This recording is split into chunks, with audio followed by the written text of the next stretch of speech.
तो स्वागत है एक बार फिर से मेरे चैनल खूनी हिस्ट्री के नए एपिसोड में।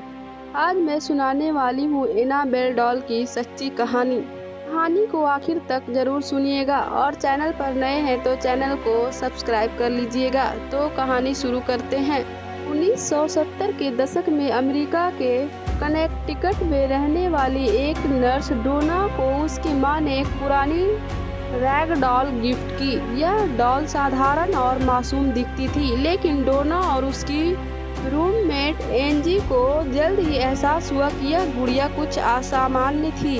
डोना और एंजी ने देखा कि गुड़िया कभी कभी कमरे में अपनी जगह बदल लेती थी। शुरुआत में उन्होंने इसे नजरअंदाज किया, लेकिन धीरे धीरे घटनाएं डरावनी होती गई।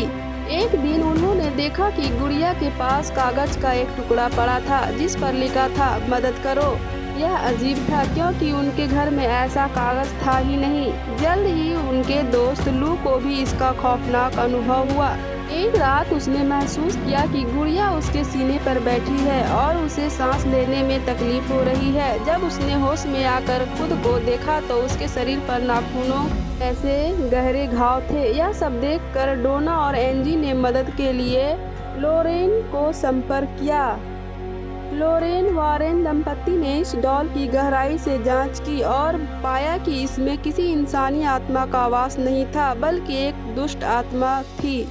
आत्मा ने खुद को एनाबेल बताया और कहा कि वह घर में रहने वाले लोगों के करीब आना चाहती थी। वारेन ने समझाया कि यह आत्मा भूतिया नहीं है, बल्कि एक शैतानी ताकत थी जो इंसान को नुकसान पहुंचाने के इरादे से इस गुड़िया का इस्तेमाल कर रही थी। गुड़िया को वारेन दंपति ने अपने कब्जे में ले लिया और उसे अपने साथ ले गया। इसे एक शीशे में केस में बंद कर दिया गया।